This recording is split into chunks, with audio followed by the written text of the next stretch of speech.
Welcome to A Vision Entertainment TV. I'm your host, Tommy, once again. We have a special show today, y'all. This is something special because we have a legend, man. Icon. This is Cool-V, DJ Cutmaster Cool-V. I have a long story about you, man. You know, I used to check you out, man, in the 80s. Wow. Back in the Spectrum days in Philly. Oh, man. I love the whole Juice crew. I love what you did, man. Just wanted to know, how did all of this start? Give me your journey, man, about how you became a DJ. Well, my father always kept music in the house, but my uncle actually became a big DJ, like, you know, traveling up and down the East Coast, and he's from, you know, Long Island. My family's originally from North Carolina, but, you know, they migrated to Long Island, then it all branched off from there. And my uncle DJ Pearl, rest in peace, was the big DJ in the family, but his older brother, you know, my other uncle, Donald, and he's still DJing right now, so they would have to be my earliest influences of DJing.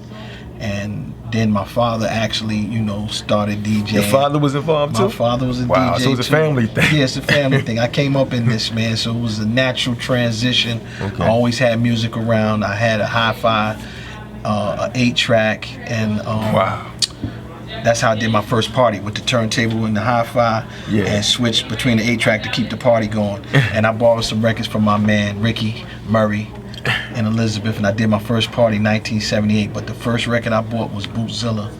Wow. For that party, and the rest is history, man. The rest is on from there, huh? Yeah, that Bootzilla was by Bootsy Collins, for those that don't know who I'm talking about. That's right, Bootsy Collins, man, shout out. I got Bootsy in the Symphony too, you know, because I went a couple years ago and did Bootsy's birthday run with him, and it was the most wonderful experience. And I said, now my life has become, you know, did the full 360, because now Bootsy know my name. Wow, you know? That's one of my first heroes. That's right.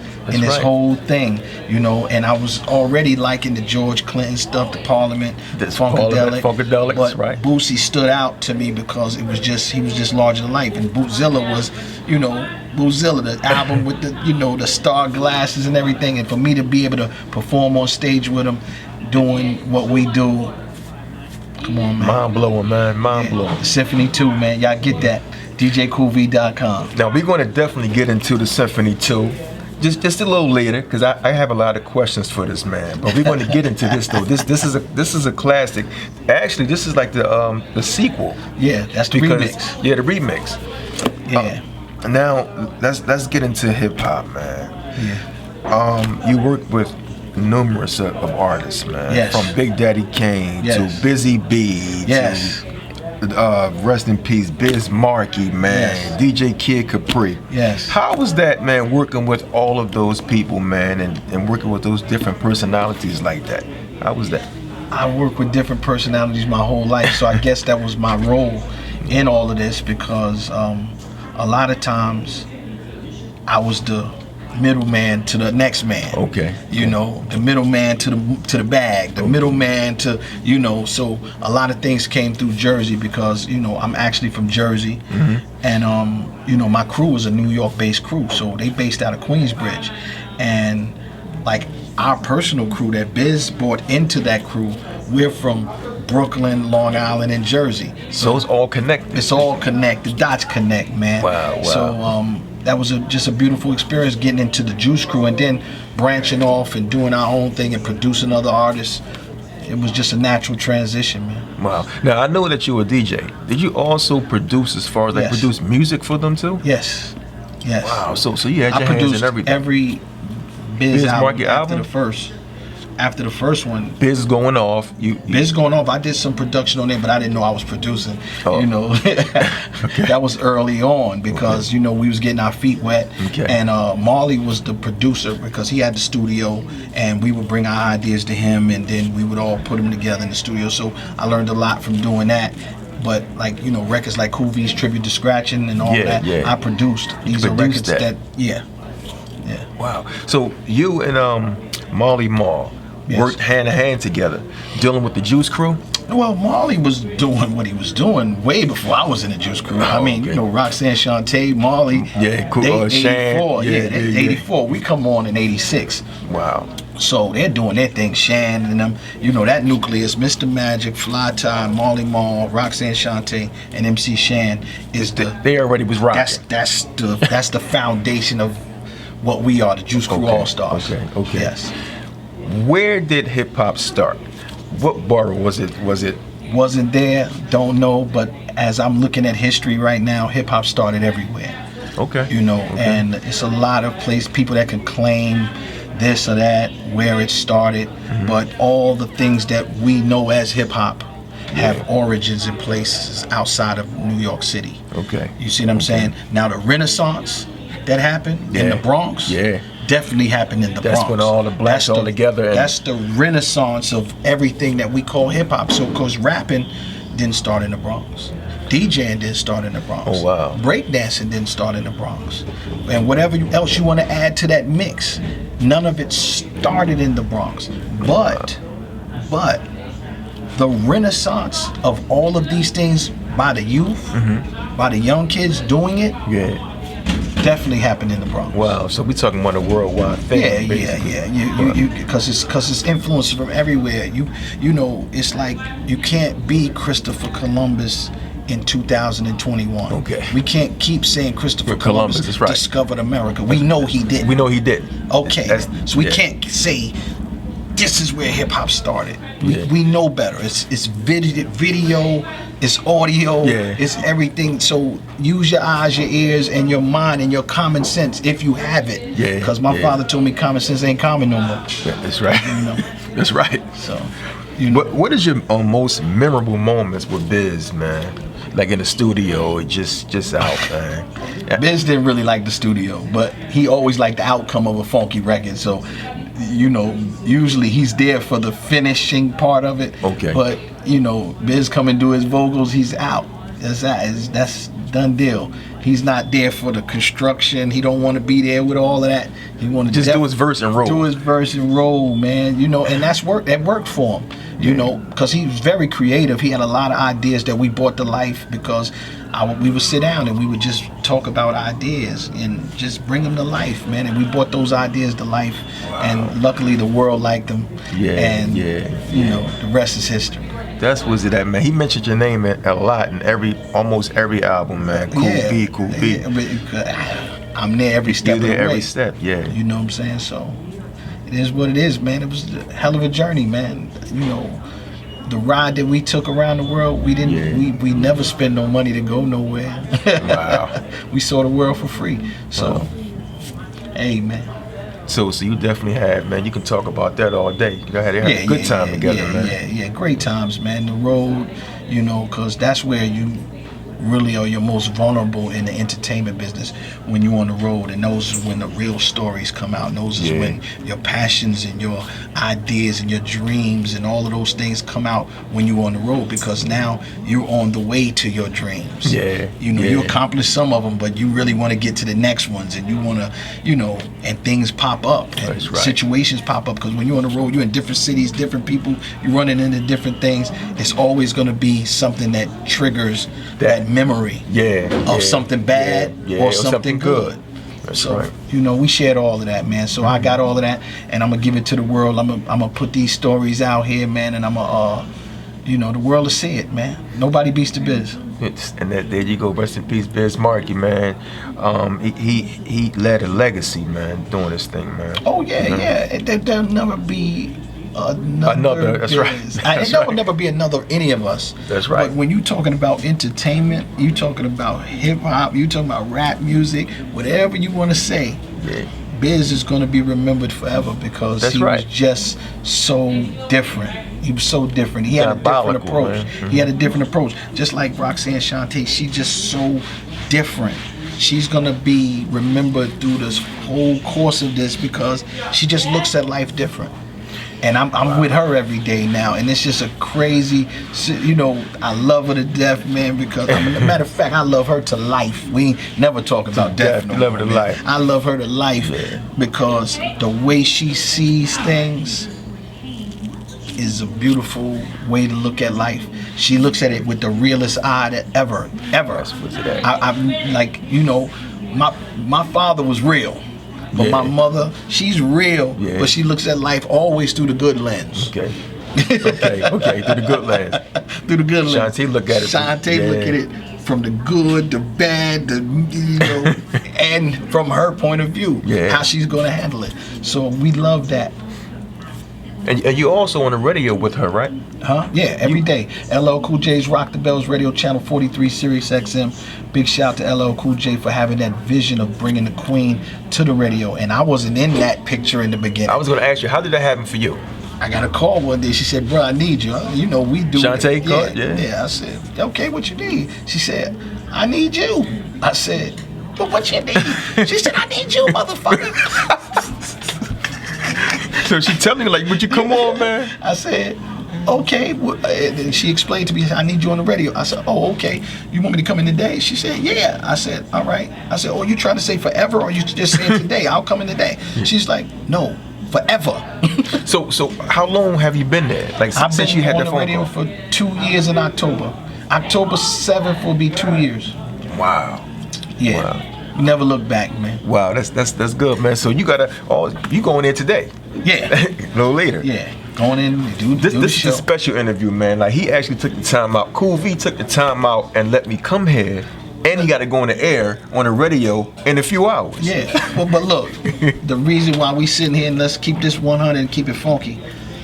He hit me up on social media. He hit me up, and you know, right now I'm kind of in between a lot of emotion, and you know, I don't want to look like I'm mad or disgruntled about anything, but when he kept calling me, he was like, yo, man, V, you think we're going to be able to get that interview? You think we're going to be able to get that interview? And I'm really saying to myself, I don't want to do too many interviews because my emotions are changing so much day to day. So he kept saying, yo, V, we're going to get it. Text me.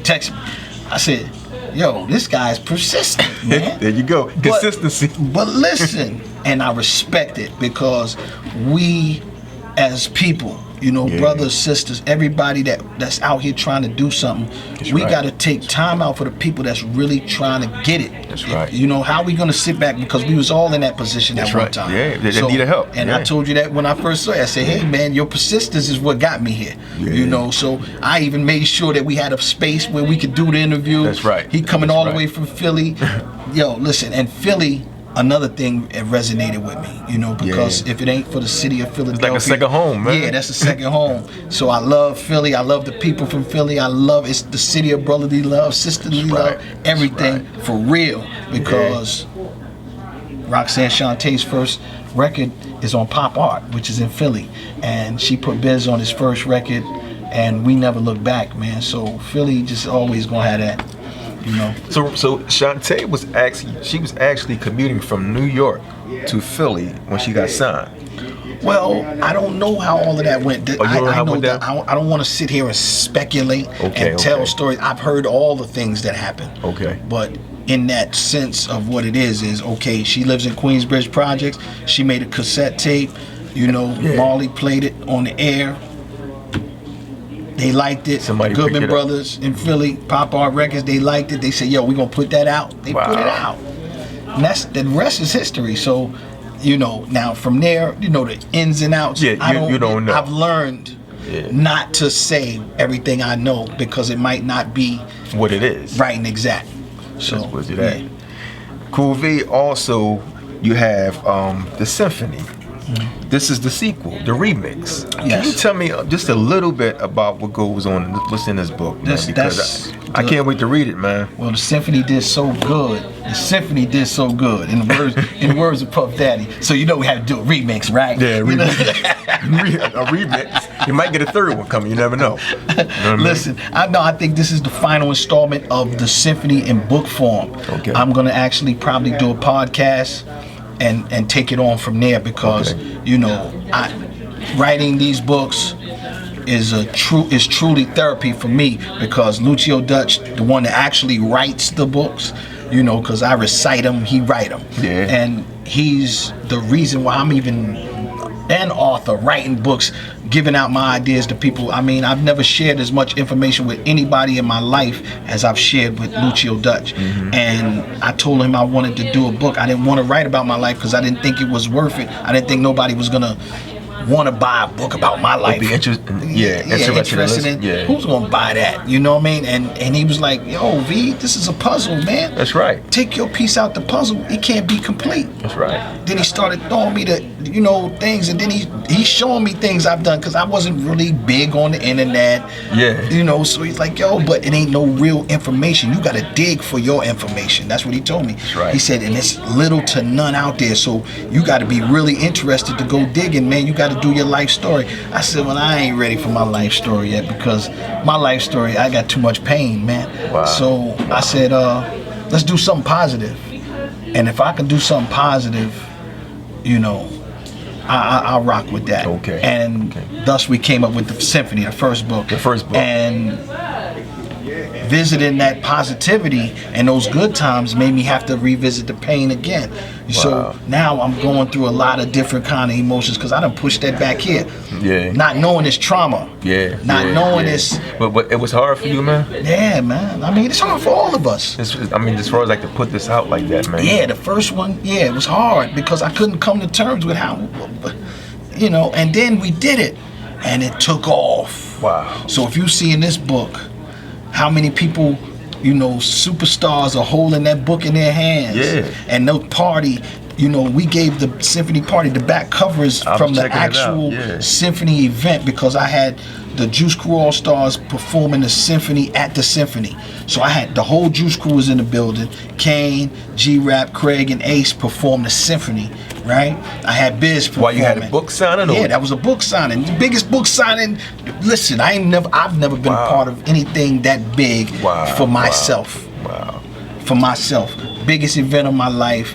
And it's about me. How did that make you feel, man? Knowing listen, that in the beginning you didn't want to. I did, and that's why I always got to thank Lucio Dutch for even, he been my therapist for about the last 6-7 years. Because he got to walk you through that stuff. He got to walk me through it, talk me through it, talk me off the ledge, and realizing that we have to talk about it. We have to put these books out. We have to put our own stories out. That's right. I'm being erased from history as we speak. So if I don't put my own history out here when nobody people go to look, because the more stuff you look up about Biz, just check it out. A lot of it don't have my name associated with it.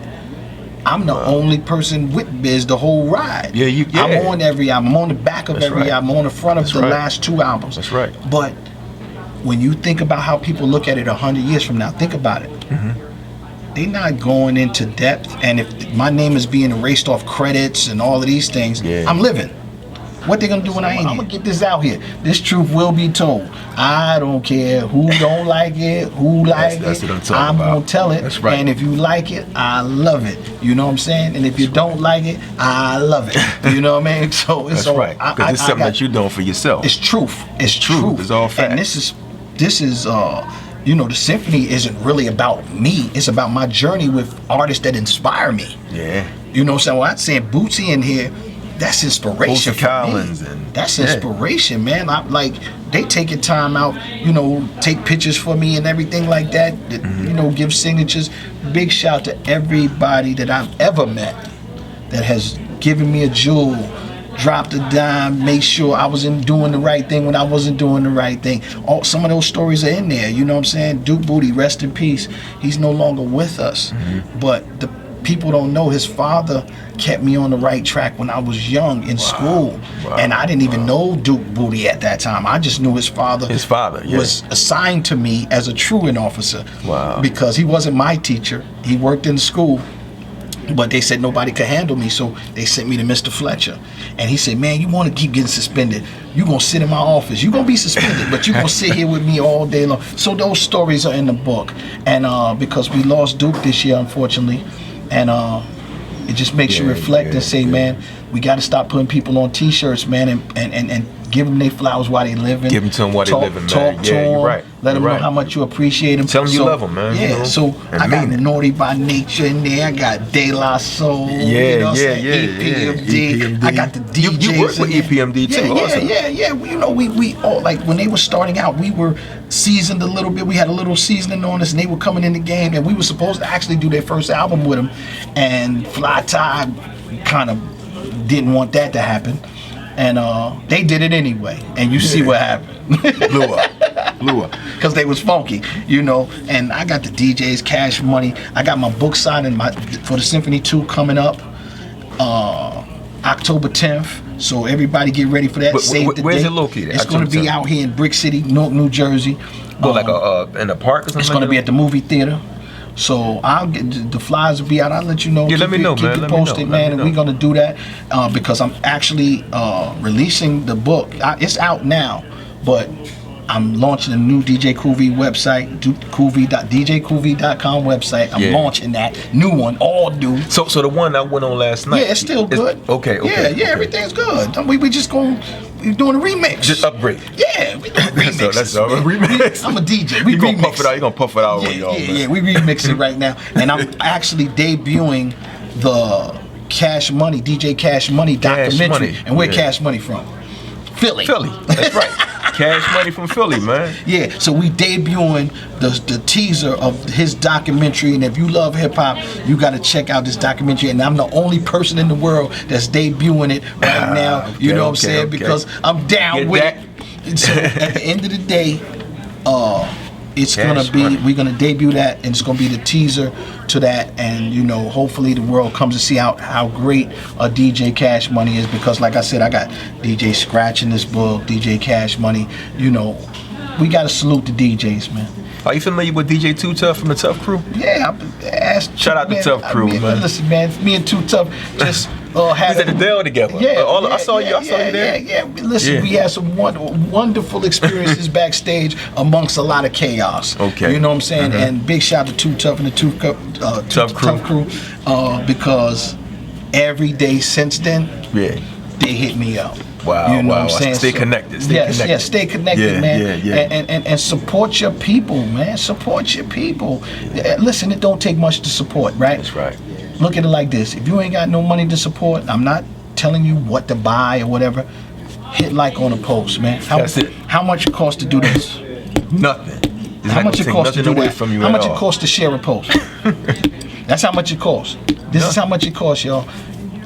Let's stop being unsupportive and be more supportive of our people that's trying to make it out here. You know what I'm saying? Which brings us back to why we're here. I told you, your persistence, man. Listen, I'm with it. I feel it. You know what I mean? I love good energy, so I'm not trying to be around nothing. You know, I don't want to feel like somebody trying to get something from me to do whatever they doing. Listen, I don't feel that. I feel that you're doing something positive out here. Yeah. I'm gonna support it. That's it. And I really appreciate that, brother. I appreciate it. That's how we got to be, man, because, you know, we can always think about the negative side, right? That's right. We come from that. Yeah. Because it's like it's almost planted in us. But you ain't born with it. And I'm changing that cycle. Right? You ain't born with it. It's people get around you and feed you negative energy and suck away your positivity. Wow. They drain you of your positivity. We got to stop that positivity draining and put more positivity out here so it can never be drained. That's right. You know what I'm saying? So that's what we got right now. Yeah. That's a message.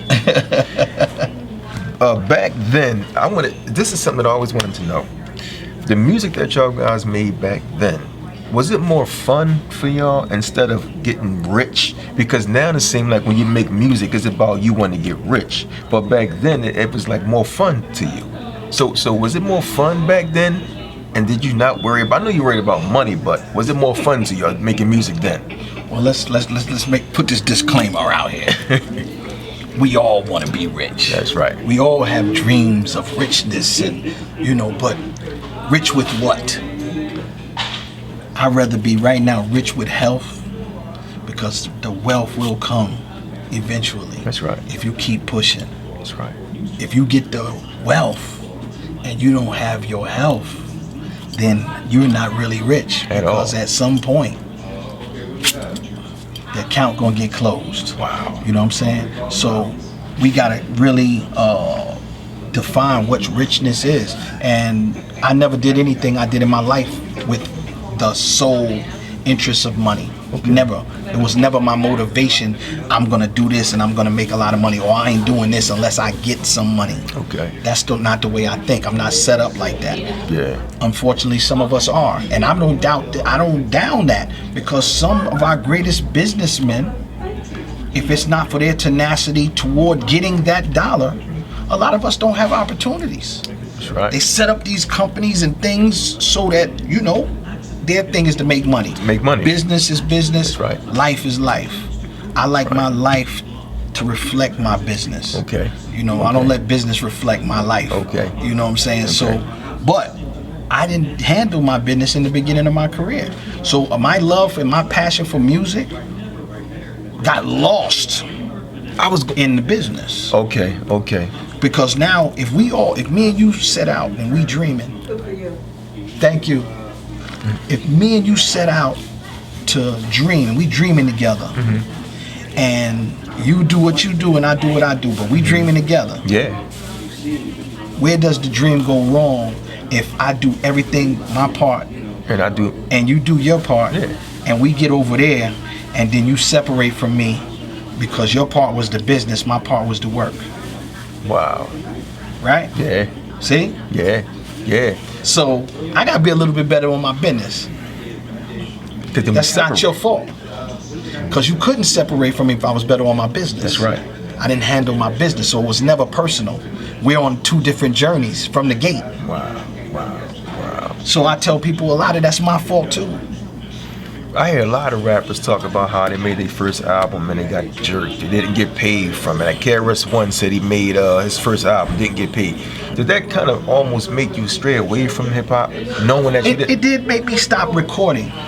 It did, because I wasn't getting no money for it, right? And now once we've built up this life and this career, so what KRS will tell you that first album, I might have not got no money, but I got a career because you got a career. That's right. That's his flag in the ground. See, so that's the stamp right there. Hey, you know, and we had that flag too, going off. We ain't get no money. I didn't get no money from none of these albums. So let's be clear. Okay. But that going off flag that we put in the sand, it's a legacy, homie. Yeah, it's a lifetime. And it includes all of us. It's the one project that I can honestly say that Marley's there, Biz is there, Kane is there, Swan is there, and of course I'm there. That's the one project that we put everything on the table, and it's on. Bow. Wow. Never gonna be able to recreate that because our minds ain't in the same space. Wow. Biz is gone. Kane doing his thing. I'm doing my thing. Swan doing his thing. Marley doing his thing. We never gonna be in that space again, ever. Wow, that's deep, man. That's deep, because y'all definitely came out and blew up. Y'all did something like change the game. I don't know how we blew up, but we did. We y'all changed the game, man. I'm telling you. So it's all good, man. Like I said, I don't regret any of it. If I could change anything, I would change my business, the way I look at business. So when I say I didn't do it for money, I gotta put some of that selfishness in there too. Let me do it for what I'm supposed to get. It ain't about that, but let's make sure the paperwork right from here on out. That's right. That's why this book is self-published. That's right. That book is everything is in here. Everything. That's Symphony too. That's independence right there. The Symphony too. That's independence. You know, listen. You know, we could sit back and complain, or we could sit back and put some more product out here. And I thank Lucio Dutch. I thank my brother, my younger brother, Big Prev, BP Entertainment, for staying on me. Yo, man, you gotta, because listen, we could fall in that dark pool of quicksand that life has waiting for us if we don't do the right thing. That's right. And I'm strong, and I pride myself on being mentally strong. That's right. But sometimes that fight just get hard when you don't see nobody right there. Yeah. But that's what builds you, make you who you are. Yeah, but it is people there. You just don't. You don't have to see them. You gotta feel them. Yeah. See? Yeah, it's the energy. Biz ain't here.